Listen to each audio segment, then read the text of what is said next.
Welcome to The Aspiring Kryptonians, a podcast for Superman fans, hosted by Superman fans, and focused around all things, you guessed it, Superman.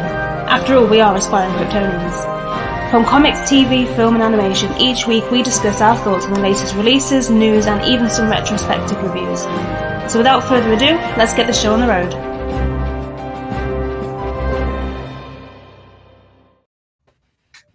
Hello and welcome to the Aspiring Kryptonians podcast, episode 37, with me, Tasmin, and the rest of the team, Dave and Sam.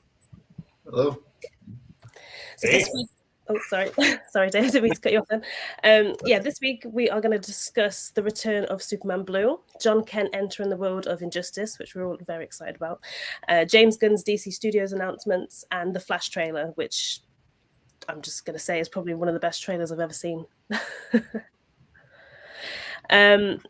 So we'll start with the DC Studios announcement because there's quite a lot that was announced with that. So we can start with the films. Well, actually, first of all, one word to describe what you thought about it. A lot. Honestly, yeah, it felt like I was looking at a DC animated, like the animated studios that just put out just like 2 movies like a year. I thought I was looking at one of those again, and there's just so much different stuff. You're like, how could they all possibly connect? Some may look like they connect first glance, others may not. I'm not sure the science of that yet, but yeah, it's really good. Yeah, I'm just excited because, like you guys said, I wasn't expecting that many announcements. I thought it was just going to be 1 or 2 sort of, or a bit more information about the Superman film, because that was, I think, was the only one that was officially announced before the full announcement. But yeah, I'm very excited, and it's a big, wide plethora of different types of films and TV and animated, and yeah, it's going to be really cool. So we'll start off talking about the films. So The Brave and the Bold, which sees Damian Wayne and Bruce come together as father and son. What do you think of this so far? I think it's interesting that he's calling it The Brave and the Bold, because that was, I mean, yes, that was a Batman team-up book, but I think most people associate that with like the Flash and Green Lantern these days. So I don't know. It's kind of cool. I'm hoping that brings in Damian. I mean, I know that's what they're talking about in a way that's still true to that character. It'd been nice to have gone with Matt Reeves stuff. I think they could have pulled that off. Of course, he's a bit young in that one, so yeah, maybe not. But anyway, sweet. We get an updated another Batman. That's not going to be a Batman. It's going to be Origin of Robin. So that's true. That'll be nice. We haven't seen Robin in forever. Yeah. Since the 90s. Yeah, it's just great. It's great seeing another Grant Morrison like story be like adapted. Those are always great. Like whether it be like Doom Patrol or All Star Superman, like always fun to watch. But at the same time, like with Brave and the Bold, with like the Robin origin story. I mean, yeah, it's good we have another Robin coming out because we haven't seen like Robin on the big screen in like maybe almost 30 years since Batman and Robin itself. And that wasn't the best Robin, was it?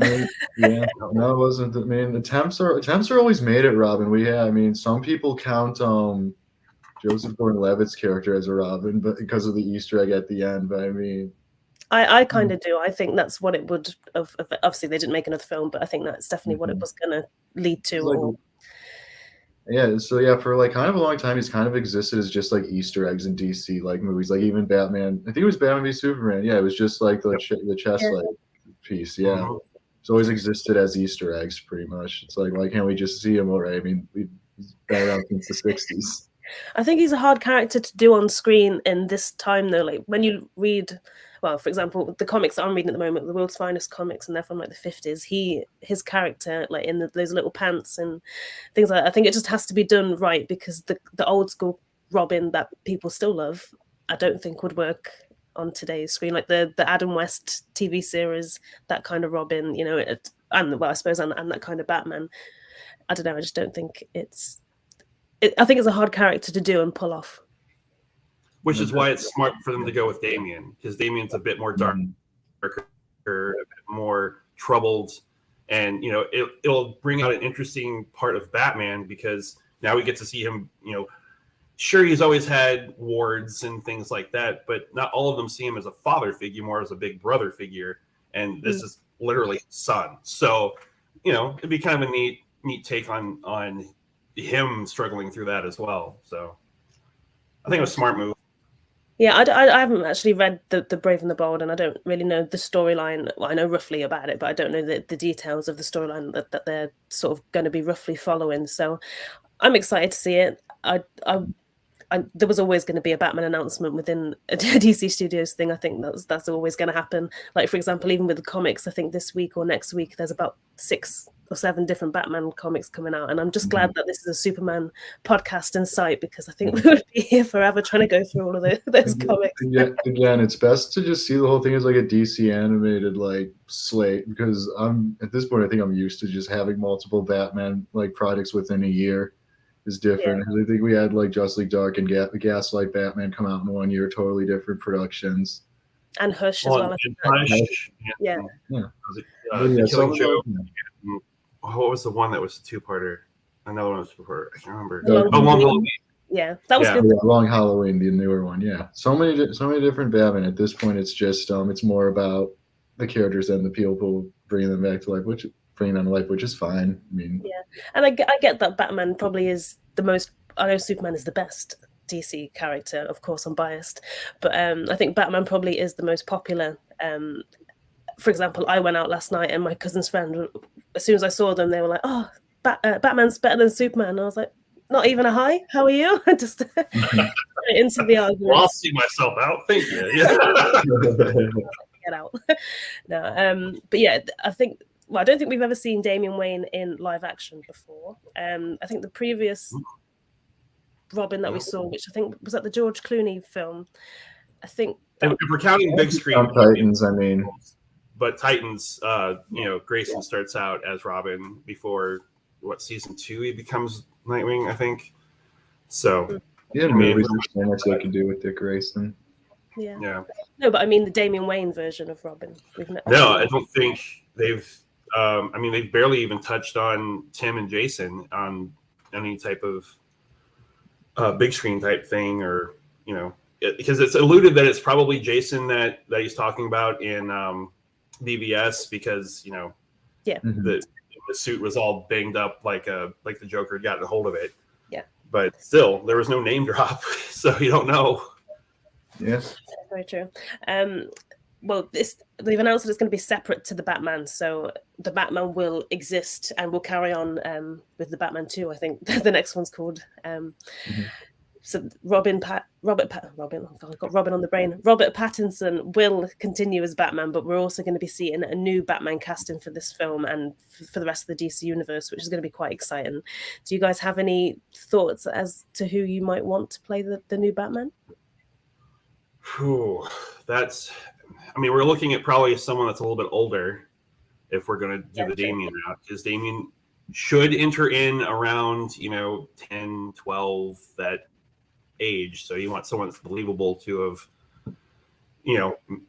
had that happen 10, 12 years ago.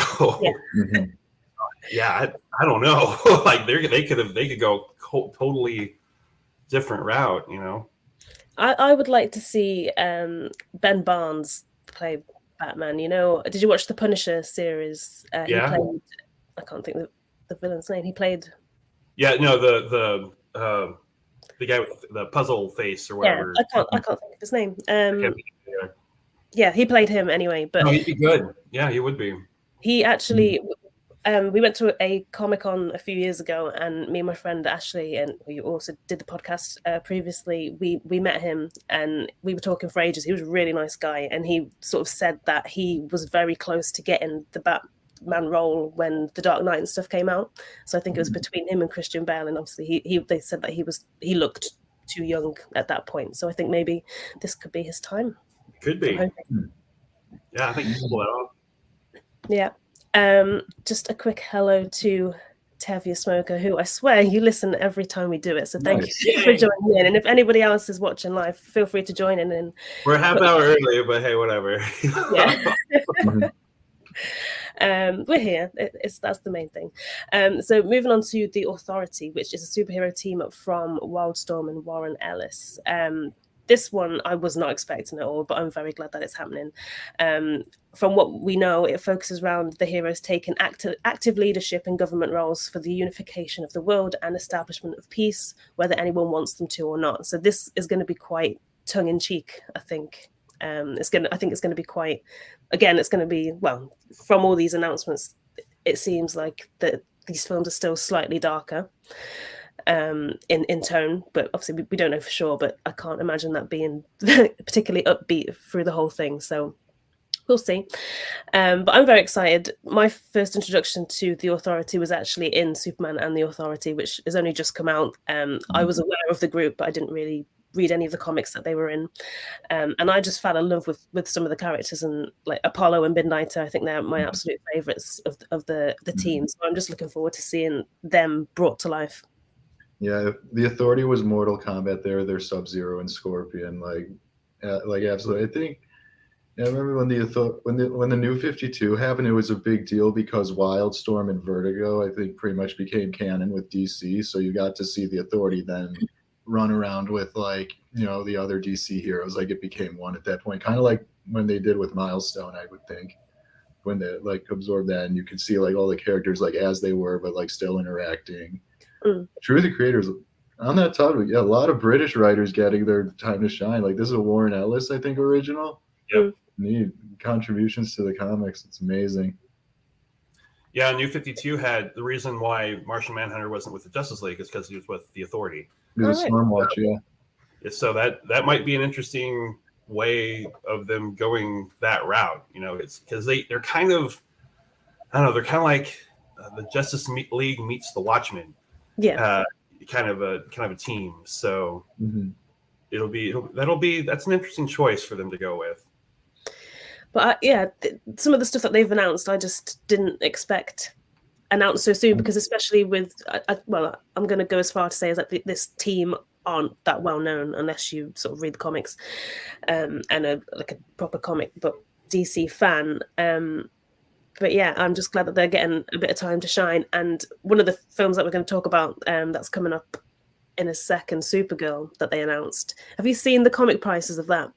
Oh, no, but I'm afraid to, actually, because I want to sell my issues, and I don't want to do that. Oh, no. Well, luckily, I got them all, like all the variants and everything when they came out, because I'm sad like that. That's how I do my comics. I have issue 1 and 2. Neat. I'll keep that and keep it in very good condition, because obviously it's like what £3-4 for the comic itself, but now issue 1 is, you're looking between like £50 and £60 just for one issue, and that's not even like the trade paperback hardback with all the issues in. It's insane, and it's just series is barely a year old. You know, it finished last February. Like, I mean, not like this. Yeah, we're still in February. So yeah, last year February. Yeah, it was like a year since it came out. Yeah, it was like in the race for an Eisner, I think, too. Maybe. Did it win something as well? I think Bilquist won something for it. Yeah. I don't remember what. But I remember Tom King congratulating her. Yeah. So we'll get to Supergirl, because obviously we're going to talk about that in a bit more detail than what we're talking about these. But I just had to throw that in there because it popped into my head.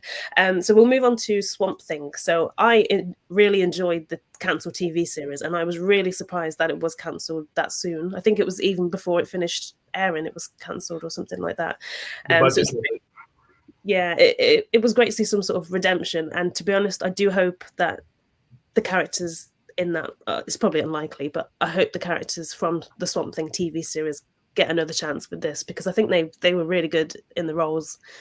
And it was kind of, I'd say Swamp Thing's pretty hard to do in terms of the look and, you know, things like that. And I think they nailed it. Yeah, and the way James Gunn talked about this being another horror movie, I'm wondering if it won't be a continuation in at least a spiritual sense, you know, where it's like we'll just kind of take those notes that, you know, the TV show set up and we'll just run with it. So that'd be kind of nice too. Like you said, you know, let those characters and those actors, you know, kind of, you know, get their send off dues, I guess. Yeah. And it's going to be weird to see, because this is obviously, because it's going to be it's got a horror element and a much darker take, as James Gunn described it. I think it's going to be really interesting to see how this links in with films like Superman Legacy and Booster Gold and all that sort of stuff. Because they're going to be totally different, but obviously they're going to focus on their own stories, but they have one interconnecting long storyline, which, yeah, I'm just intrigued to see what that is. Yeah, here we're going to maybe see some Alan Moore inspiration-based storylines. They get another bread. Yeah. In the last big move, yeah, maybe, yeah. Right. Right? They nailed the American superheroes every time. Every time. Amazing. I don't know how. I think like Swamp Thing as a horror. I mean, the first there was the Wes Craven like Swamp Thing series. The first like movie was kind of like it's like 80s like body. Yeah. I want to say it was kind of goofy a little bit, but Swamp Thing like can be like a David Cronenberg here like horror story like The Fly or something in turn because it's like science fiction. Also, there's magic in there. There's just so much they could do with it. A lot of the new like Swamp Thing comics have to do with magic now, but I think the roots are like science. Yeah, I think we'll see like what route they take. The show kind of did a good job of both. Yeah, doing both, honestly. Yeah, I agree. But I think with Swamp Thing, I think it is taking the horror way forward is the obvious thing to do because I think if you just went for straight out superhero flick, a lot of people don't really know who or what Swamp Thing is, and I think it's quite a hard one to explain. I don't know. I think the horror will do it justice, and I think it's going to turn into like a mystery thing. So you're going to try and have to figure out what it. Obviously, it's going to be called Swamp Thing, so we know what it is. But obviously, the people in the film will have to figure out what it is and what's happened to him. So I think that would be interesting to see. Mm-hmm. Moving on to if they go the Alan Moore route, they'd also be able to possibly bring in Constantine or Constantine, depending on how they want to pronounce them.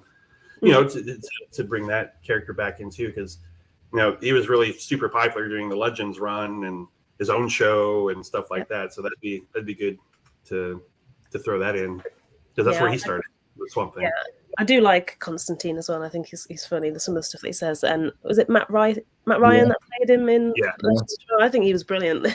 I know he was. For him in animation too. Yeah, I got to know it too. It's really neat. Yeah. I like that they use the same person because he is Constantine, isn't he? When I picture, even in the comics, if I see a panel with Constantine on, I picture him and his voice as well when I read it. Okay, so we'll move on to Booster Gold. None of these, by the way, have release dates, and this one is no different. But this one focuses on the character receiving technology from the future and uses it to become a superhero in the present rather than a time traveler. So this one's, I don't know that much about Booster Gold. I think the only time I've read a comic with him in was Heroes in Crisis, and obviously I don't think that did him the justice he deserved. But the character seems fun from what I know, and I think Dan Jurgens wrote in did he create him? I think. Yep, he did. Yeah, so this is definitely down James Gunn's alley. The way he likes to rock and roll and be bright and shiny and you know quips and stuff like that. Because Booster is a comedic character. That you know he's the greatest hero the world's never heard of. That's always been his tagline, right? So I think this will probably be the thing I'm most excited for from James Gunn. So because I think it'll fit that Guardians feel that you know what else did he do that was probably gonna have a really good soundtrack. You know just that feel of it is right down Booster Gold alley. Yeah, and with the right casting as well, it could be one of the bigger or the most successful ones of this, and I think it's just going to boost, pun intended, boost this character like right to the forefront because I think he is a really interesting character. I'm thinking it's going to be not darker, but darker humor. I think it's going to be like tongue in cheek in that sense. Probably. You'd be surprised how like dark like Booster Gold in the comics can get because he had a pretty major role in Death of Superman. Like him in the Justice League at the time, like the first line defense, and they all just got beaten to near death. It was really real. Then it's also in the Flashpoint world when Doomsday. This is like a time when Doomsday does break out. There's no Superman, so Booster Gold has to go in alone and stop him. Oh God! It's like and there was 52 weeks where he doesn't necessarily fake his own death, but he does so because since Superman is gone and he's trying to be the upstanding protector of Metropolis, no one takes him serious. So he kind of orchestrates his death to come and to become a new superhero that everyone's all like, oh, cool. And he's just like, I'm the same guy. You know? So, he's like a Superman supporting character. Yeah, he's great. He's a great guy, great character, great. Him and Blue Beetle during what they call the Wahaha phase of the Justice League always had some sort of get rich quick scheme that they were trying to plan behind Max Lord's back and stuff, and they were always those were just fun issues for them, really going at it. And obviously, we're getting the Blue Beetle film as well, which James Gunn confirmed that that's still happening as it is. Obviously, I think they've got pretty far with it already. It's not. I think it's late this year. I think it's due out. The costume design looks great. Yeah, it does. But in the comics, I see these two characters as being the same age, but obviously Blue Beetle is very young in the film. Oh, it's a different Blue Beetle. So the one that Booster runs around with is Ted Kord, and he's more like, to really get into it, he's the analog of Night Owl from the Watchmen that Alan Moore couldn't use. He wanted to use Blue Beetle, but DC was like, no, we just got that guy. You have to make someone else. So he created Night Owl. So he's more of a Batman, a gadgeteer, an inventor, my stuff like that. Where Jaime has the Scarab from space that gives him a suit and powers, and yeah, he's a teenager. Like he just graduated high school in the comics, so really young guy. And I'm thinking that's the one that they're doing the movie on too. Yeah. So that'll be interesting if they bring in Ted at all with that, or if they wait till Booster for Blue Beetle. Yeah, it's strange because they're not connected by like any powers or anything. It's like in name only. Yeah, I feel like Jaime, like if he could have been his own like character without the Blue Beetle thing, but for many, like why did they go that? I don't know. It's from space is a cool story. It's an awesome story, and like how like it works and like it's just Blue Beetle in name only. But I'm not complaining. He's a super fun character. Happy he's getting his movie. So love playing as him in Injustice too. Oh yeah. Yeah, he's got some of the best moves. Okay, so we'll move on to the TV series. So first of all, Waller. Again, no release date, but it's obviously, I'm just thinking it's going to be very similar to what we've seen her in Suicide Squad and also Peacemaker. It's still Viola Davis returning to the role. I don't really see too much difference, but I think, even from Black Adam, we're going to kind of see her being the orchestrator of everything. Because, but to be honest, when I watched Black Adam, I was thinking, like, when has she ever been in charge of the Justice Society? But yeah, obviously her character's obviously been sort of boosted up a little bit, and we're going to get to see her put some teams together, I guess. She obviously does a great job, and I think the idea is that in a lot of ways it feels like they're putting her in kind of a Nick Fury role, which is not Waller, but it's to get more of her as Waller. You almost have to we'll just insert her wherever we need to, So I think that's what they're doing, but we'll see. It might be an interesting, might be kind of a side, Task Force X type of thing instead of, just full on going with the Suicide Squad. But yeah, and it'll be cool to see some of the other team ups that she puts together as well, because like the team up for the Suicide Squad, obviously, it was written by the writer of the film, but it's such a random choice of characters, and I hope we get to see more of those sort of random team ups and things like that. Yeah, like a Monster of the Week thing, like a new team every episode or so. Yeah, like they did the old Mission Impossible shows. It was a new lineup. Here's your people, go. That'd be kind of cool. And Jason W. George is back. Hello, Jason. And he says, I hope Waller integrates Checkmate into the DCU. That would be pretty cool. That would be cool. That was the last big Waller story, wasn't it? Yeah, it was. Yeah, with the whole Leviathan and stuff. So that was, that would be an interesting way to go. I guess we have to wait and see for that one. So next up is Lanterns, which again is a TV series and has no release date. Now, is this a new announcement, or is this the one that was already announced just being reconfirmed? From what I understand, this is a new project. Like they've completely done away with the one that HBO Max was going to do, and this is now where they're going to go with it. Right. I could be wrong on that. I don't really keep up with my news and stuff as much as I should, but that's what I understood from other people that I've talked to and I've read and things like that. So, yeah. Well, regardless, the Green Lantern TV show is happening. I mean, the announcement is somewhat true. Is still somewhat true. Yeah. Oh. Okay. We'll have two Green Lantern shows. Sweet. Oh wait, are they still doing the other one? Or not? I don't know. I don't think so. Yeah, I haven't really heard anything about that. There's nothing to actually say or confirm that it has been cancelled either. It's just not been spoken of, I think. Just been forgotten about. But this one focuses on Hal Jordan and Jon Stewart in a true detective type terrestrial based mystery, which I think it sounds brilliant. Yeah, I think it's going to be really good. They've said that it's going to lead into a larger story, but be very much their own sort of contained story out. But like I said, it's just going to be interesting to see how all of these projects fit together, because they're all totally different from each other. And I'm just thinking, how can you link all of these films up in some sort of way?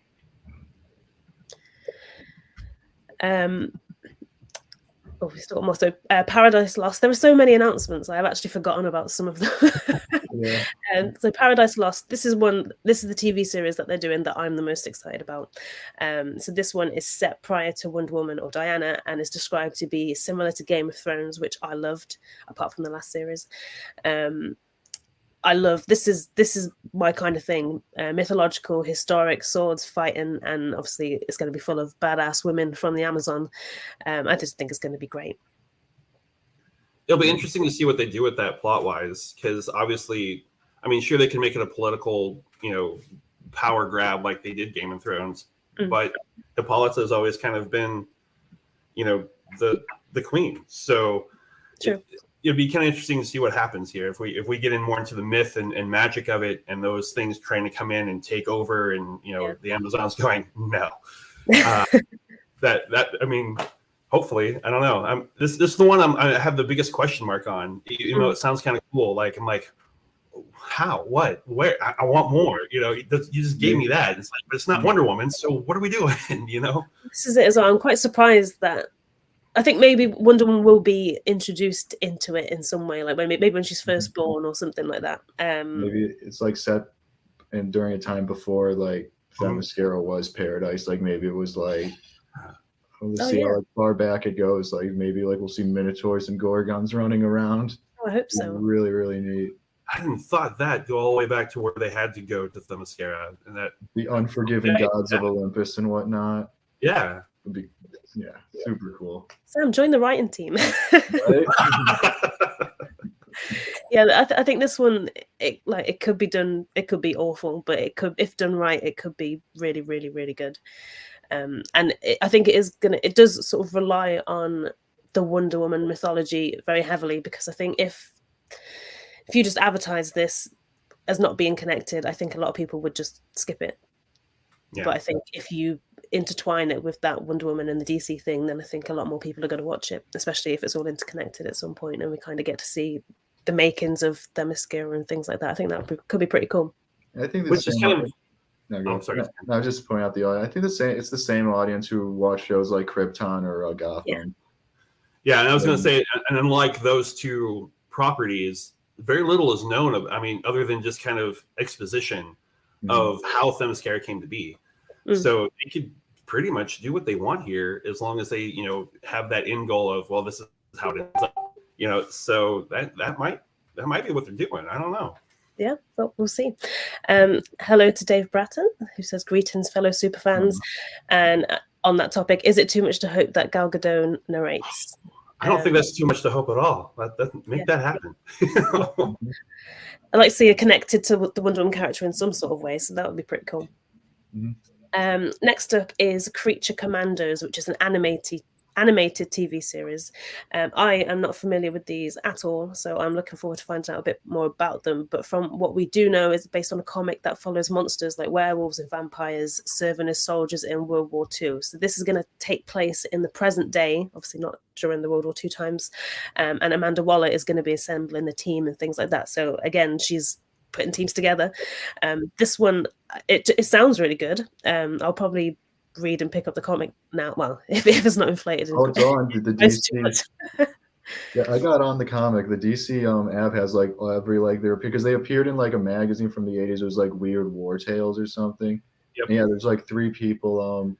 Velcro, who turns into a vampire, Lucky, who's a Frankenstein monster, and then Griffith, who's a werewolf. And yeah, they usually like their commander's usually a human who like tells them what to do, and they go on missions. And it's like a big like question of they were created by the war machine and they're monsters, and it's like a whole like cool thing. And I think over time they do get new members, like a Gorgon comes along. There's a short animated film. It's like 15 minutes long. It's where Sergeant Rock gets assigned to like command them, and they go on like a mission. And it's got like a good art style. It's like another DC like little animated short. That's how I was introduced to them. I thought it was so crazy. So like, oh, these are absolutely comic creatures. And it's weird because I thought they were created like World War II, like in the 40s, like with Captain America, when Universal monsters were huge, when like Dracula and the Wolfman were big. But now these were created like in the 80s, like relatively like I think they're like 40 by now. But I think but if you look at like some of the art that they released for the show, you can see like they got some new members. They got like the Bride of Frankenstein. They got a robot guy, and they got Weasel. They got Weasel from the Suicide Squad. Oh, right. we got Weasel coming back. You're gonna learn more about Weasel. That'll be interesting. I don't really know what to expect from Weasel, but I think this one has to be animated just because of how wacky it's going to be. Mm-hmm. And I think it's probably going to lend it really well. Dave says this sounds like sorry, not you, Dave, another Dave. This one sounds like a perfect James Gunn kind of property, and yeah, it does. I mean, we've seen what he did with Suicide Squad, and I think it's going to be very similar, and probably on a bigger scale because of it being animated. Like, there's no limits of what you can do with animation, so that'd be pretty cool to see. We'll move on to one of the big ones now. So there are 2 big ones for us, I think. Supergirl, Woman of Tomorrow, which I was not expecting this. Like I said, it's been out for a year and it's already making waves like this, like it's being made into a film. But it's very welcome. I adored the series. I think we all did when we did our reviews and started talking about it. But it's based on the series by Tom King, Bilquis Evely, and Matt Lopez on the art. But yeah, I'm very excited to see this. Like we were saying, the comic prices of issue 1 have skyrocketed since this announcement, so I'm sure it's just going to continue to do so, and probably some of the other titles as well that these things are made on. I haven't actually checked Brave and the Bold. That might have jumped up a little bit, but we'll see. But yeah, Tom King's apparently had a very large role in the production, so hopefully it stays very true to the character, to the series. Which I can't imagine Tom King approving something that kind of destroys what he wrote and what he intended it to be. So that's quite cool. But James Gunn gave us quite a bit of information about it. So he said, in our story, we have Superman who was sent to Earth and raised by incredibly loving parents. Kara was on Krypton. She was on a piece of Krypton that drifted away from the planet, and she lived there for the first 14 years of her life in a horrible situation where she watched everyone around her die. So she's a much harsher and more beep up character version of Supergirl than what we've been used to thus far. So very much like the series, and she is very messed up. She's got a lot of problems, which she obviously works through in the series. But I think people underestimate Supergirl so much. Obviously, Superman is the character, and Supergirl was stemmed off of that. And we always think Superman's had a hard time with all of his planet being exploded and his people not around, but Supergirl had it so much worse. She saw it all, she remembers it all, she has all the memories of Krypton, and I'm excited to see how they sort of bring that, and I hope we get to see sort of flashbacks of Krypton, because I always love to see the different versions of Krypton that are in film, in animated films and stuff. Really, yeah. And hopefully it means we get a live action Krypto and potentially Comet Fingers. You have to put Comet in there, and you kind of hilarious. you have to put them both in there. If they don't put it in there, I'm not watching it. Yeah, that was her whole motivation of going on with Ruthie. It was, Comet got shot, or not Comet, Crypto got shot. It's like, okay, let's go. You gotta save my dog. Yeah, but, and Comet played a massive role in it. Obviously, I'm not going to spoil it for people, but yeah. No, but it'll be interesting. I'll be curious to see if they switch the narrative, because the comic was all by Ruthie's point of view. So the moments where she wasn't with Supergirl, she made up, and we got to see that. But it was Ruthie's idea of what happened, not exactly what did happen. Yeah, so will it be Supergirl, and we'll just go with this space epic or whatnot, or is it going to be this little girl hiring essentially a bounty hunter and getting Supergirl? It's good money, good value for money. Yeah, either way. I can't wait for this. I just think it's going to be really good. Yeah, I love the story. I need to reread it on the app. Like, I'm through like issue 4 right now, because I did pick up the first 2 issues. I did have them when I was reading, but then for some reason I just stopped for some reason. I really liked where going, because I like Tom King. I was reading his Vision series from Marvel's really good. Everything he does for DC is fun. Yeah. So I'm just like rereading it now, but it's definitely like, if I had to like suggest like a Supergirl story to someone, I would suggest that. That's it. And I think it's really one of the best Supergirl stories we've ever had, I would say. Or whatever. Really, and a really nice way to introduce the character, because other than the symbol and the name, like you said, they could do flashbacks to kind of give you an idea of why she's out here.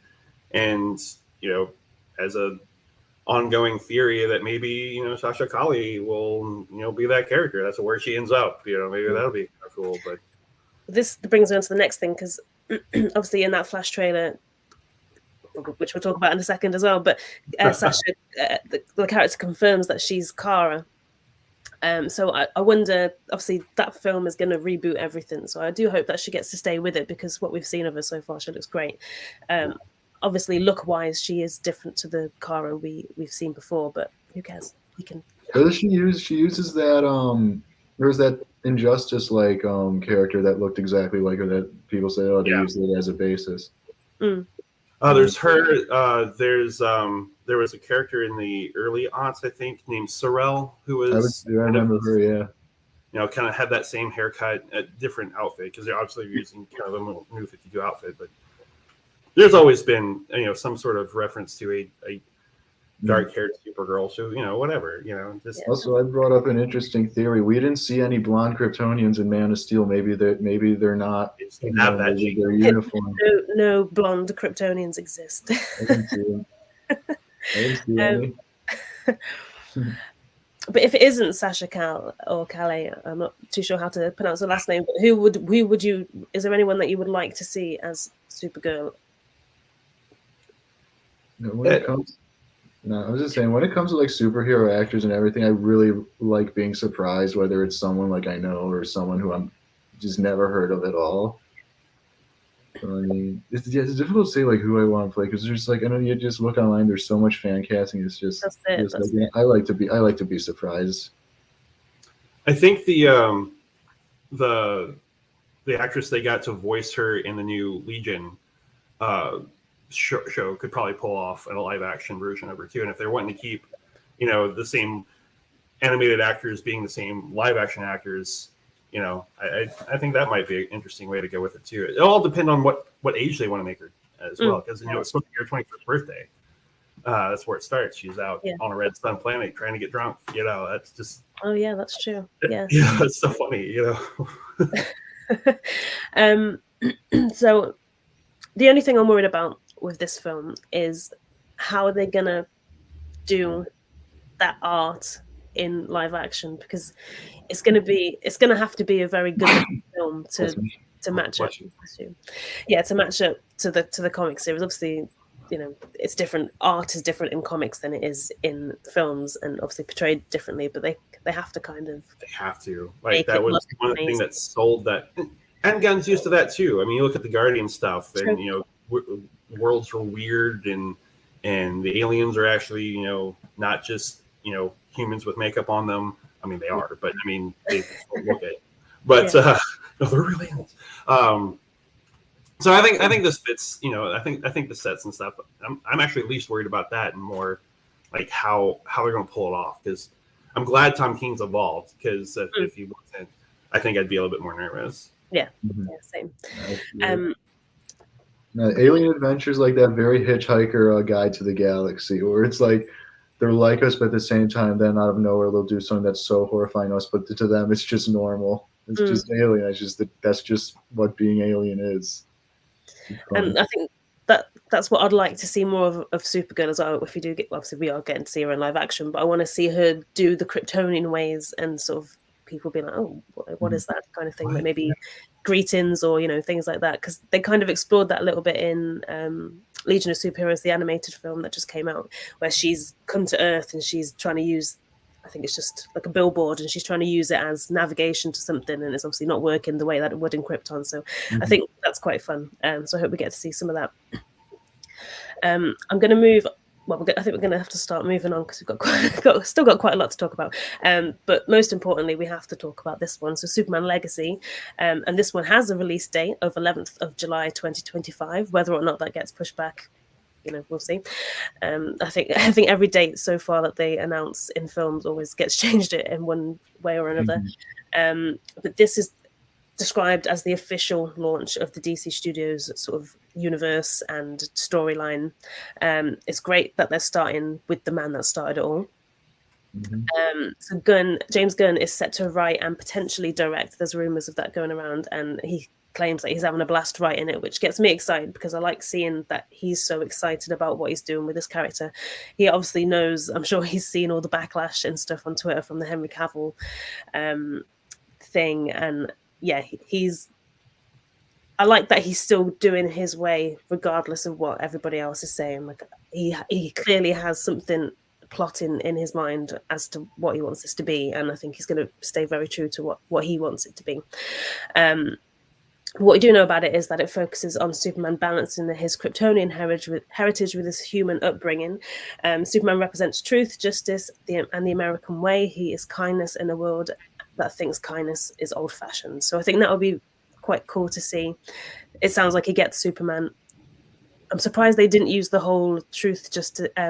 Better Tomorrow? Yeah, Better Tomorrow, because that's obviously only just came about. So I'm quite surprised that he didn't mention that. But maybe it's just, you know, that's the one that you first think about. We have no cast announced as of yet. But again, I've seen numerous fan casts and things like that. And there's, I think, maybe one or two that everyone keeps going back to, which, yeah, they do kind of look the part. And I can't remember the names of the actors. They look the part. But again, we'll just wait and see with this one. Because for me, like I love Henry Cavill as Superman. And at the minute, it's hard for me to picture somebody else as Superman. So when I think of Superman, I think of Henry Cavill. So, you know, they're going to have to put somebody in my head for me to picture somebody else. Yeah. With him wanting to go a bit younger and kind of do a year one story is what it sounds like. I don't know if he's looked too old now, but Nick Holt, I think I think that's his name. He played Beast in the X-Men, the new class stuff. He was R in Warm Bodies. I think he could pull off a younger looking Superman. I see that. Yeah. I think.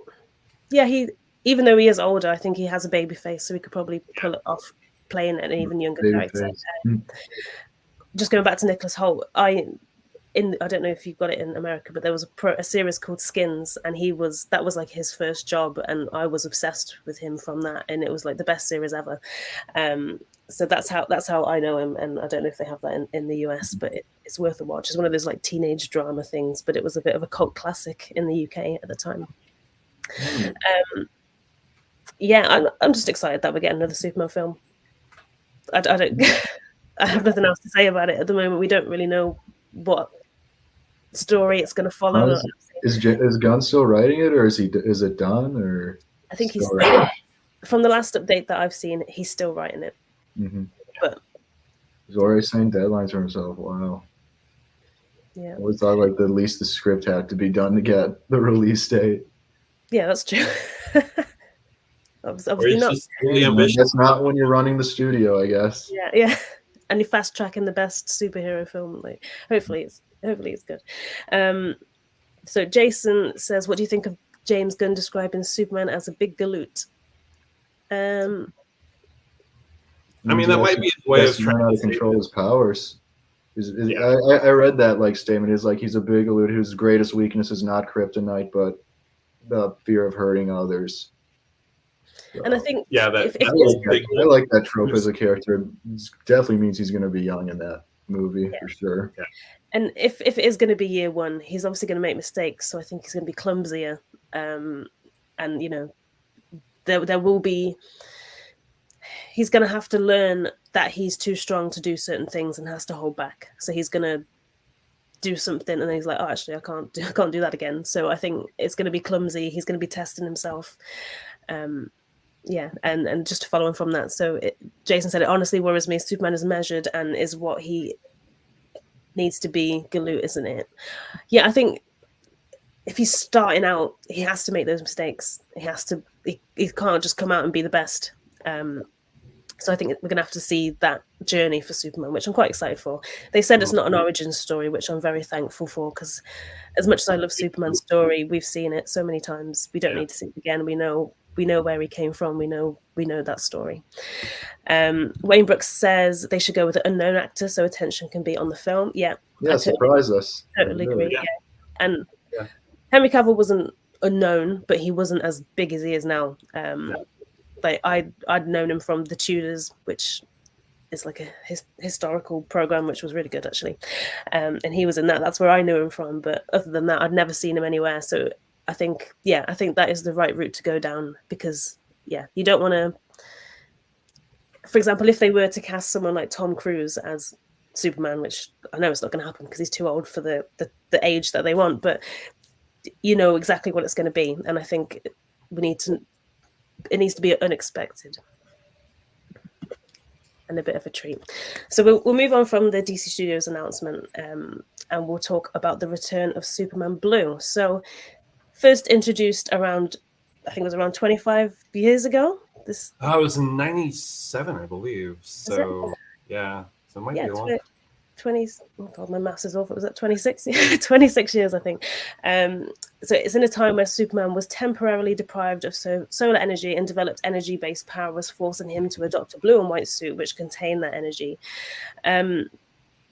Again, this is a character I've read some of the comics that he's in. I know it's the same character, this version of Superman. I've read some of the comics that he's in, but not for a long, long time, and there's still a lot that I haven't read. So I'm no expert in this field. But we're obviously starting to see Jon Kent now developing these kind of powers. So far, we've only sort of seen quick blasts of it. So he's just flared up in the energy, the electrical energy, and obviously the Lazarus Planet effects is starting to take its toll on that. But what do you guys think about this coming back? It's a great callback at a time when like everyone's celebrating the 30th anniversary of everything that came out in the 90s again. But yeah, I just started reading like the Superman like Blues like stories like on the DC app, and how it's all like spaced out between like every single issue of like the Superman lines. I think like Action Comics, Superman and Adventures of Superman. It was all like contained in that. Like you would have to read one section, the other, and one in the other. So it was clearly a big thing meant for Superman. And I mean, I was like, I think it was neat, but I didn't know it like lasted as long as it did. They thought it was just like but they ran with it for as long as they could. It looks like. Well, they turned it into a Superman Blue, Superman Red story, which they probably couldn't have pulled off if they hadn't done it that way. I think that was what the end goal was. Did anyone see that coming? Did anyone see, there's a Superman Blue, where's the red? Like, did anyone see that coming? Or? I don't know. So I mean, I didn't, but it just seems so crazy to me. The name just reminds me of Pokemon, like when you get Pokemon Superman Red, Gold and Superman Diamond. And it reminds me of that. But a lot of what's going on in the comics at the moment is based on anniversaries. So, we've got Injustice, which we're going to talk about in a second, and that was following the 10th anniversary of that. We've got the story of the death of Superman, where the 30th anniversary special, which is sort of following on in Action Comics and one of the mini stories. So I'm sure there are more connections, but it's cool to see them coming back, and it's not it's not just something that's left in the past. It's interesting to see these new, well, in some cases it's the same writer, like Dan Jurgens is writing the Death Superman story, but it's interesting to see new writers take on those same characters and same concepts. And this is a cool way of distinguishing Jon. Yeah. So he's not just a miniature version of Clark. So he's got, I mean, they already kind of showed that he could do different things with like his heat vision and things like that, but this really ramps that up. So it's like, no, I can I'm electricity as well. So I think that was a good move. Yeah. Yeah. And so linking to that, so Wayne says keep John Blue and it makes him less of a Superman Junior, and I agree, and I think it would be cool to see him continue to be Superman. Well, I suppose his name's not actually going to be Superman Blue, but I think it would be cool to do that. And there are still loads of storylines, like they're not going to have the same weaknesses as they have at the moment, because now a villain, like they could each have their own separate villains, but they have the same weakness. So you could take both of them down in one go, technically, if someone tried or was that skilled. But it's interesting. I think it should be kept separate. Mm-hmm. And maybe we'll get a Superman Red. Who knows? In a way, I mean, Keenan's kind of Superman. I mean, he wears a red outfit, so I mean, Keenan was kind of Superman Red. Therefore, when he was new Superman, but yeah, I mean, that'd be kind of cool too. Do another Superman Blue, Superman Red story. Does Keenan have any different powers? Or is it all? His power set is similar, but they come from a different source. If you guys have a chance to read New Superman, it was one of the best things that happened. Bits and pieces, yeah, but I was just wondering if he had any different powers. His is all like because he's Chinese and he was written by a Chinese writer and all that stuff, and they do a whole thing with just like I'll try to make this quick. But his powers all come from like inner chi, and he has to realign himself in his soul and body and spiritually and everything to activate powers and stuff like that. And the comic kind of takes him on that journey. So it's pretty cool. Yeah. Nice. Like spiritualism, that's cool. And William says, I guess Batman was right. Jon could be more powerful than Clark. And I think that could be an interesting take. Because, he's half Krypton. Well, he's got the skill set of Superman, and by what we've seen, he's no weaker than Superman so far. Right. And he's also got the skill of Lois Lane as well. So I guess he does technically have some advantages that Superman doesn't have. Mm-hmm. You would think kryptonite wouldn't affect him as hard. And we've kind of seen that a little bit with Red Sin. I mean, the red energy did. But there was something that happened. I can't remember. I think kryptonite was involved, and he was kind of like, okay, I don't really feel good. But it wasn't like, and I fall over. Yeah. It was more like, oh, I got a sniffle, Yeah. That could be interesting. Like his weakness isn't as harsh as such. That could be interesting. Anything else to say about Superman Blue before we move on to the next one? I just need to keep reading it. Yeah. The Millennium Giants and everything. Yeah. Yeah. If you do get a chance to have a look at the covers for Adventures of Superman Jon Kent, that they're all Superman Blue based and they all look amazing. Mm-hmm. And I think it's going to be, because on that image of, I think it's from Action Comic, one of the Action Comics covers, I think 1051 or 52, and you've got all the Superman family in their new sort of suits. It can be hard to distinguish between some of them. And even when I'm reading comics now, even though I know it's a Superman story, because I've got Jon Kent in my head, I'm like, oh, is that Jon Kent or is it Clark Kent? So I think doing this is a good way to make them separate characters and establish that easily on the panels and stuff. So speaking of Jon Kent, we'll move on to him entering the world of injustice, which is, when I posted about this in the article that you wrote, Sam, you said it was Earth 49, but people have been arguing that it's Earth 2. So I think I've heard when I looked up a line, it said Earth 49. It also said Earth 20, like 29 or something. It gave me like two different answers, so I just picked. I guess it depends. I'm sure. I'm sure there's a clear answer, but in my head, it's 49. Big Bang reestablished that as 49. I think when the books first came out, I think it was established. Oh yeah, on the back page of Big Bang, yeah, I think it had that last page of Big Bang. it says Earth 49, the world where of injustice. So it's like okay, they why they changed it, I'm not quite sure. I mean, it's hard to just 26, but flip a coin to get Who is it? It's fine. I mean, I think of it as Earth 49 as well, because I think, wasn't there something to do with the animated film as well? It says a different Earth or something as well. And yeah, Earths are confusing. There's too many different Earths. So this one, go on. There's infinite Earth. Yeah, infinite. There's a lot of So this is to announce to celebrate the 10th anniversary of Injustice, I think, and it was literally announced pretty much to the day, within a few weeks difference. But yeah, Jon Kent is visiting the world of Injustice. I think it's a great way to bring together fans of Injustice and Jon Kent together separately, and maybe get this series a new audience. It's an interesting concept as well, because obviously Jon Kent is going to end up meeting Injustice Superman, and it will be really interesting to see how it's handled, because it's going to give Injustice Superman a idea of what his son could have turned out to be like. And in the Injustice storyline, Lois Lane is obviously killed by Superman himself when she's pregnant with their baby, accidentally, of course, because he fell for the quite brutal trick from the Joker. But yeah, I'm just interested to see Superman's reaction, or Injustice Superman's reaction to meeting Jon for the first time. And yeah, will it bring him some sort of peace, or is it going to have the opposite effect? Or knowing Tom Taylor, that's also a flip of the coin, right? Yeah. Who knows? Although I am glad that my guess at his secret was wrong.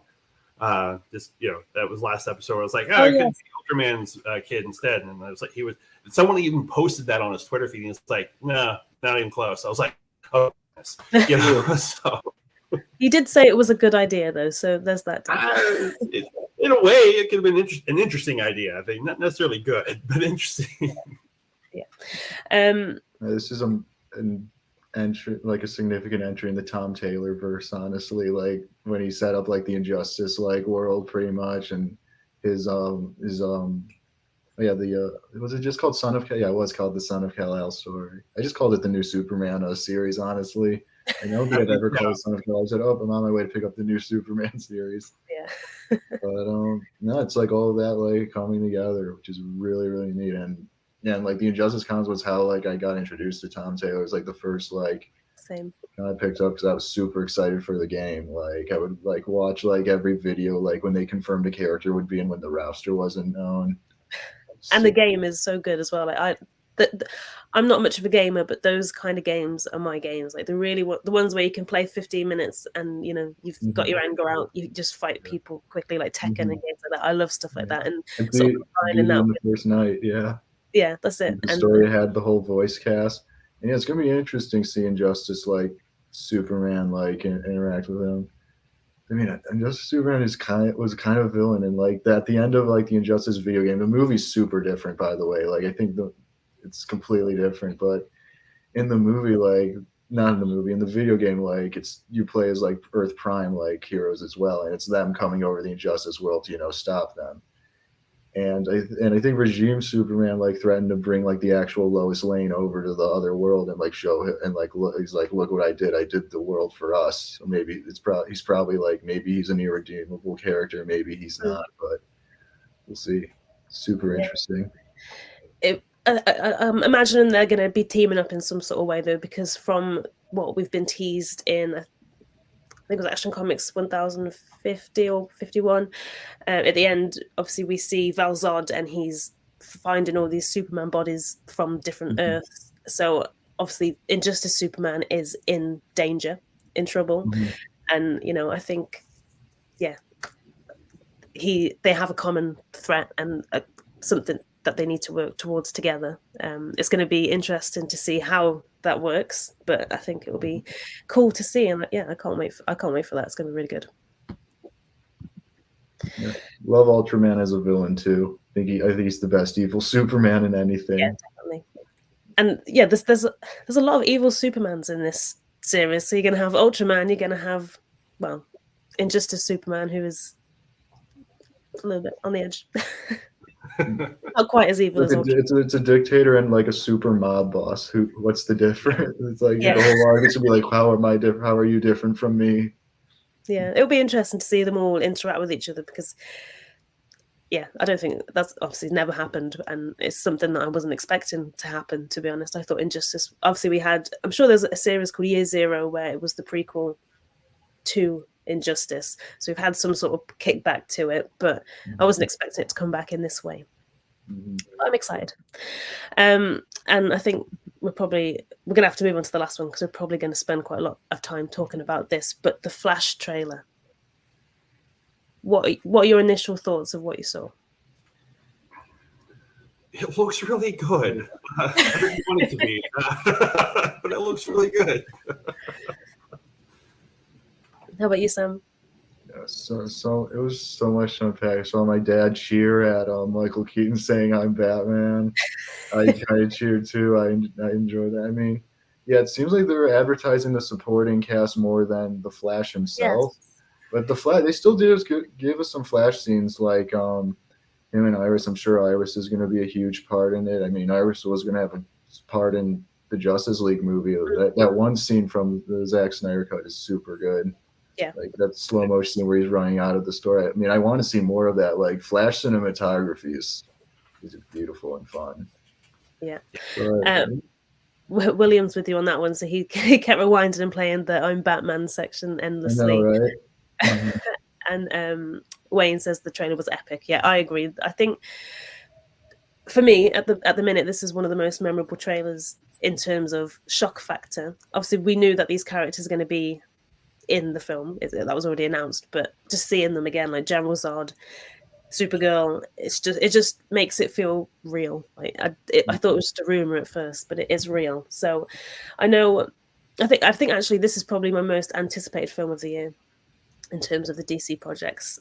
This is the one that I'm really excited for. But I think a lot of people are kind of angry with it, and I think by your reaction, Dave, saying that you didn't want it to look so good, obviously it would just been easier. The stuff with Ezra Miller, I mean, they're obviously a very troubled individual, and it kind of makes it hard to support something when you're kind of looking at the person and going, "Ooh, I don't know." But I mean, a lot more people on this movie worked on this movie than they did. So I don't know. I don't really agree with James Gunn trying to sweep it under the table a little bit. You know, like I'm not sure. Of course, he's had his own issues with social media and stuff like that too. So who knows? Maybe he sees something in them that reminds him of himself. But yeah, I mean, I don't know. I think my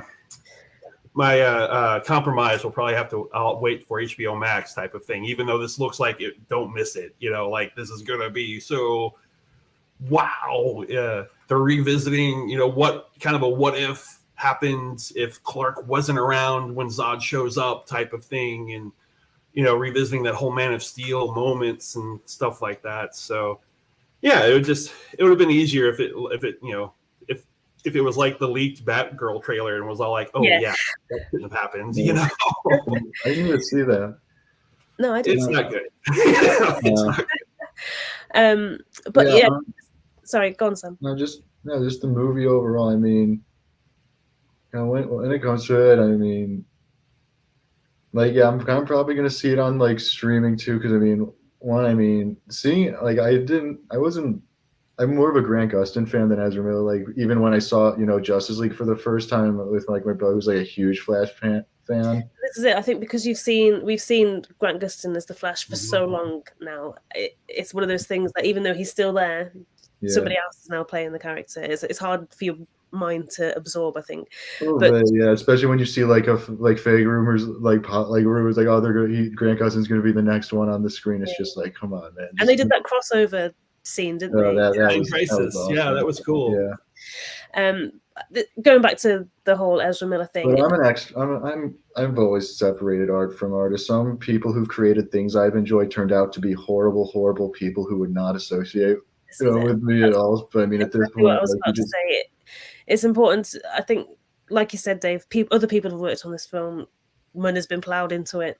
It's made Also, we were supposed to get this film like 5 years ago. Yeah, it feels like it, right? I think it was actually release date 2021 or 2020. It was like shortly after the Aquaman. Right movie. after the first Justice League, we go, hey, 2020, we're gonna have a Flash movie. 2019. Yeah, and it just never. It's just another surprising thing. Like, you're actually going to do this? Like, what? Still doing it? Okay. The main thing I want from the Flash movie, I hope it kind of celebrates the movie Man of Steel, and like in the same way that Avengers Endgame celebrate, like, you know, the Avengers 1 and like all the previous like movies. I hope it doesn't like undo, because I love Man of Steel. I ruined my Blu-ray copy of Man of Steel. I warped it. I watched it so much, and I was like it's warped. It doesn't work anymore. Yeah. Like one of my go-to I didn't movies. even know that was possible. I'm ready to go back to it. I just hope it's not like, I know it's a reset. I just hope it's not disrespectful. Yeah, and that links with what Jason's saying there. I hope it's a fitting goodbye to the DCU, and I think, just out of respect, it has to be. The stories that we've had in this DCU, I've loved, and I think, yeah, you have to do like a sort of farewell. I don't think they're going to undo stuff that's happened. They probably will undo a few things, maybe, but yeah, I think it's just gonna. I don't know what I'm expecting from this film. It's just so random. I'm just excited that we're going back to Man of Steel. We're going back to General Zod. Yeah, we get to truly. see again as General Zod. He was amazing. And like William and Gary are saying here, so you this is one of the things you have to see. Oh, of course. To experience it with everybody, and I think the crowd reaction is going to be wild. Like you said, your dad cheered when he said, "I'm Batman again," and even I know I've seen the Michael Keaton films, but Michael Keaton was never my Batman. Like, I think I was too young for that Batman time. But I've seen the films, and I didn't. They were all right. Like, they're not my favorite films. The animated series uses the Danny Elfman theme.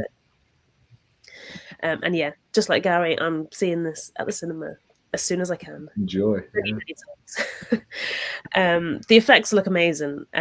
Especially the scenes where you see the Flash speeding. I was trying to think of the best word to explain it, but I think that looks great. Obviously, we've kind of seen it before, and it's slightly different to what we saw in Justice League, isn't it? Because in Justice League, isn't it like sort of white lightning?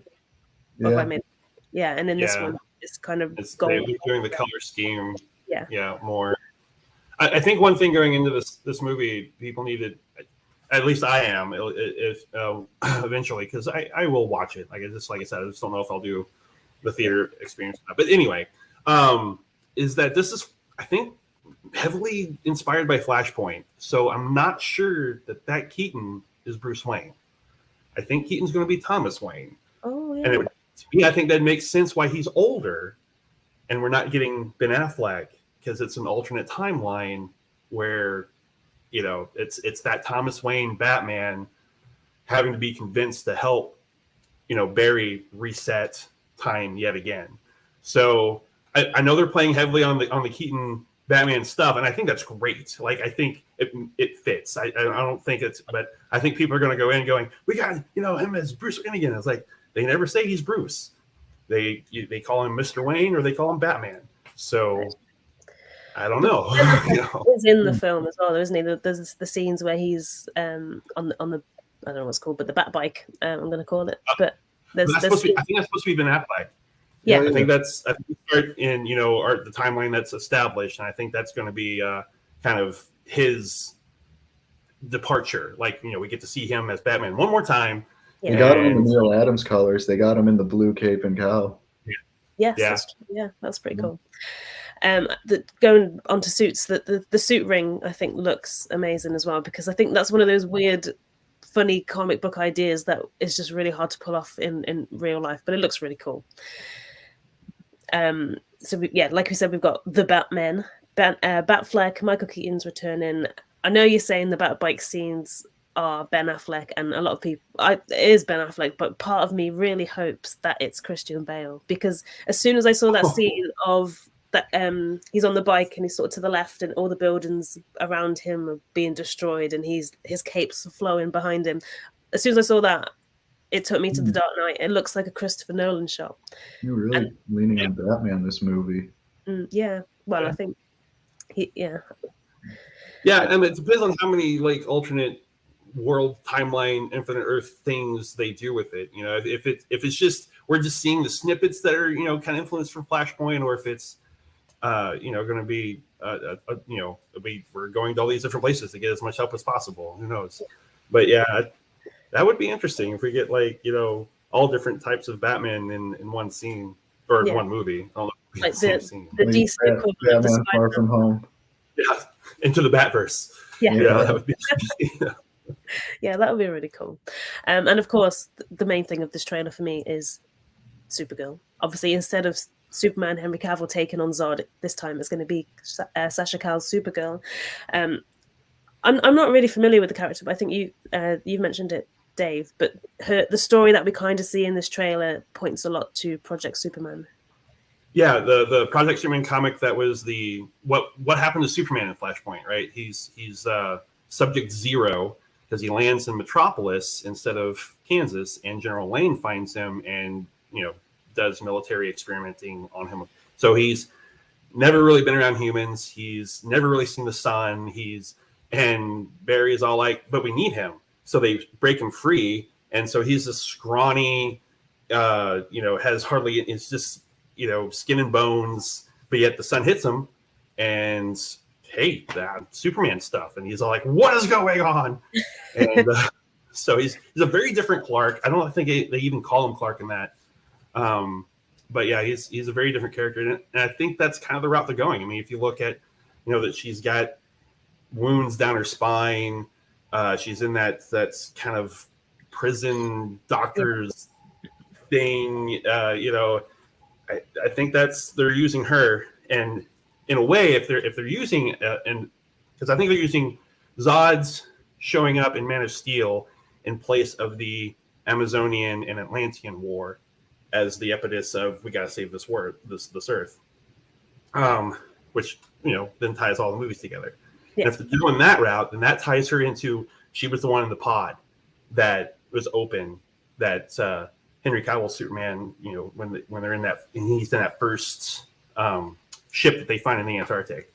Yeah. That's like, oh, here we go. We have that answer finally. So, and I hope they do stick to that, because that's one of those questions that people have been asking for since 2013 when it came out. So I hope that is the case. And again, that would be a really nice tie back to Man of Steel. Mm-hmm. Obviously, they're going back to Man of Steel, but I think that would be really cool. And like we mentioned before, a lot of people, and myself included, really, when she was first shown in that suit, just the image, not in the trailer, everyone thought she was the different version of Supergirl, not Kara, but she confirms in this trailer that she is Kara. So that's going to be exciting to see. She does look very angry in this, from what we've seen of her. She's obviously got that the robe kind of thing on, and she does not hold back when she's taking on these bad guys. So there's a scene where they're all shooting at her, I think, and she literally just zooms in and just pushes one's head, and I swear it bends all the way back or something like that. It looks quite brutal. And I think if they have gone down this Project Superman sort of storyline with her, she's obviously going to have a very different relationship with people. She's not going to trust anyone. She's not going to be as careful as Clark was. Right. And I think that'll be interesting to see with how that plays out with General Zod as well. Maybe she and Zod had history on Krypton. Maybe she was older. Yeah, who knows?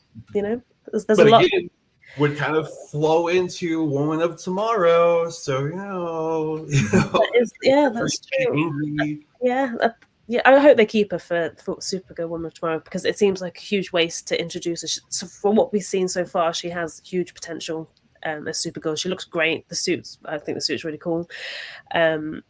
And yeah, I just can't wait. I can't wait to see Supergirl on the big screen, because obviously the last time we saw her, it was in, when was it, the 80s? The Helen Slater Superman Slater movie. Yeah, that was an interesting movie. Yeah. Interesting. Good word for that. I own it. I mean, I have to. Yeah.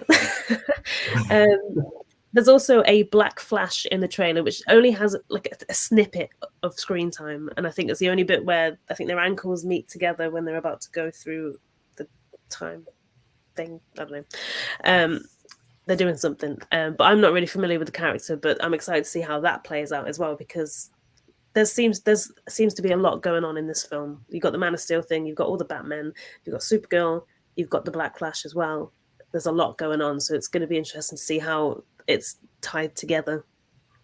Yeah, this could easily be a mess of a film too. You know, you get too many storylines, too many plot points, too many things happening, and it just, you know, if we've seen it time and again, it just falls apart. That's it. So, you know, hopefully it doesn't. Hopefully it is the reset point that we kind of need from and put the Snyderverse to bed, and you know, because just face it, that's going to bed, and you know, we get a send off that's ties all up, and it's really nice, and yay. But, yeah, and that's one of the main things as well. It's nice that we're getting a film to send it all off, because any other time it would just be like, oh, it's cancelled, that's it. You don't see the characters again. But you know, we are kind of getting a little bit of fan service, because we're getting to see those characters and that timeline come back. Like you've got Batfleck, you've got General Zod, Man of Steel. It's a nice way to send it off, I think. Mm-hmm.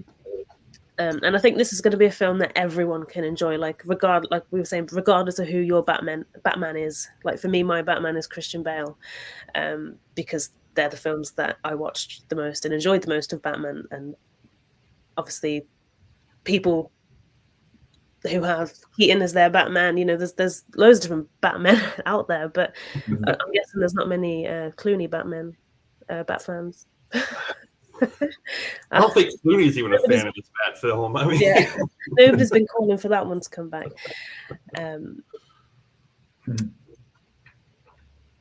So William says, I don't know if he's asking if you like Green Lantern. Yeah, I think where, you know, it's too many plot lines and the movie falls apart. Yeah, Green Lantern's a good example of that. Like if they have just stuck with kind of a truer origin story, it would have been a much better film. I don't agree that it's a bad film. It's just not a great film, you know.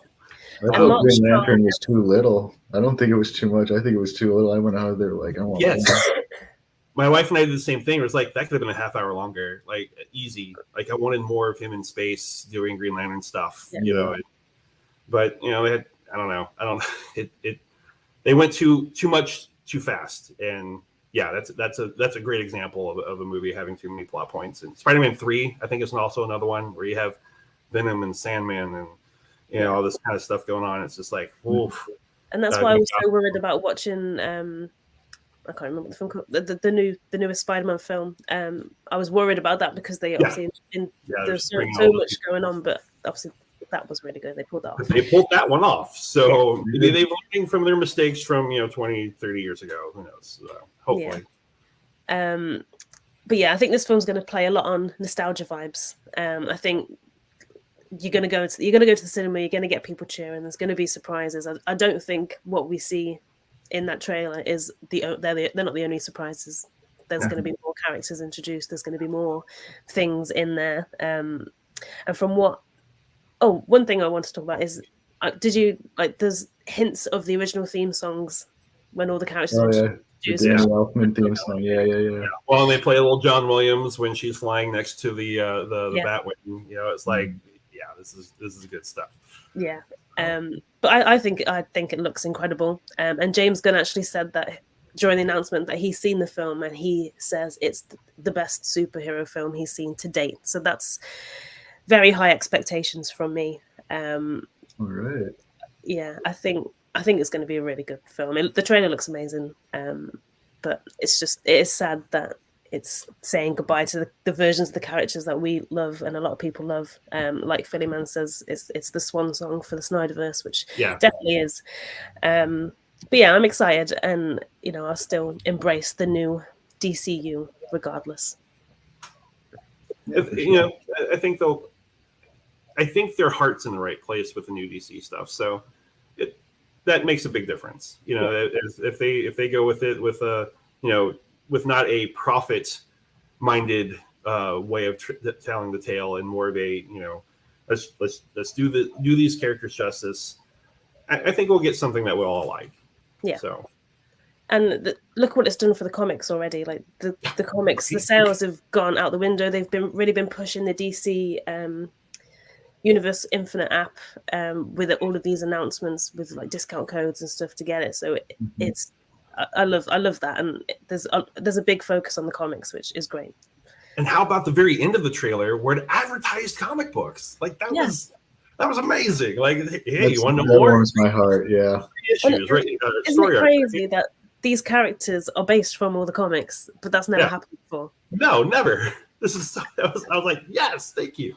And even with a lot of projects, like not just film and like TV and stuff as well, a lot of the actual writers, like for example, that Injustice film, the animated film, Tom Taylor didn't even know it was happening. So I was just like, I know obviously the property belongs to DC, but you'd think the writer is involved in some sort of way. And I think that same thing happened to, I interviewed Mark Miller years ago. It was just before the Superman Red Son animated film came out. And I said, what did you think about that? And he didn't even know it was happening. And I was just like, oh no. Yeah. So it's just, and all of these writers and the people that create these characters, I think the only one that I've seen be very consistent is the Superman one. And I think that was because of a whole lawsuit and stuff. Every time Superman is introduced, they always say, created by. But other than that, I never really see any. Well, sometimes they've got better at doing it in recent times, but before there was hardly any mention of the people that actually created these stories, which is baffling. Mm-hmm. Yeah, the end credits typically have something. The Marvel started doing that. Chris, they were the first ones to really put a credits page in the comic books themselves. But their end credits always like, and these are the people that worked on this book that inspired it. And it's just a list. So you're like, oh, okay, cool. So at least that's been happening, but it never has it been. And this is where this movie was inspired from, right here. Nice. So this was the first time that's happened. And it's like Flashpoint, and I think the one that Kenny Porter's writing, Fastest Man Alive, which is supposed to be the comic, prequel.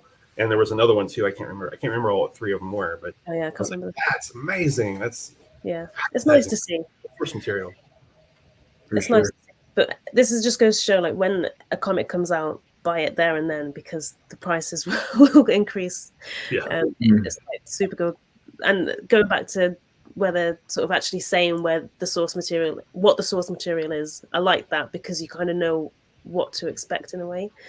Obviously, without giving too much away, we know how this film is going to go. But I suppose in a way that's a bad thing as well, because it's less not creative, but they're kind of tied to something, or you're going to be expecting something. Yeah, your expectations can be a little bit higher, and then of course because the book's always better than the film, right? It's like, oh, they didn't put that thing in, man. That was my favorite part. They didn't do it. So that can happen, but I don't know. With comics, it always feels like a little different. It's like as long as they can keep the essence of the story, the changes don't feel as devastating. So I mean, the Keaton Batman could still be Bruce Wayne, and it still would fit the story. And then I would just sit there and go like, oh, okay, fine. Instead of like, oh, it should have been Thomas. So. Yeah. Well, I'm excited for The Flash and all of the other films that have been TV series and everything else that's been announced. It sounds like an exciting time for DC Comics, and I'm very excited. The only thing I would want to see now, though, is a live-action War-World saga. Yes, I want that. Great. And I think. Well, I'm not like saying an animated movie, something like that. Something. And I think James Gunn shared a picture of Superman, and it was from the Action Comics cover. And I was just like, oh, wouldn't it be good if they did adapt that storyline? Because it's just it's so good. Okay. I think we're going to wrap it up here. We've talked about all the topics we've got to talk about. And thank you everybody for listening. Thank you everybody for getting involved. It just makes it so much better when people get involved, because you get fresh new ideas and everything thrown in. But thank you for taking the time, and we'll see you next time for episode 38. For sure. Bye.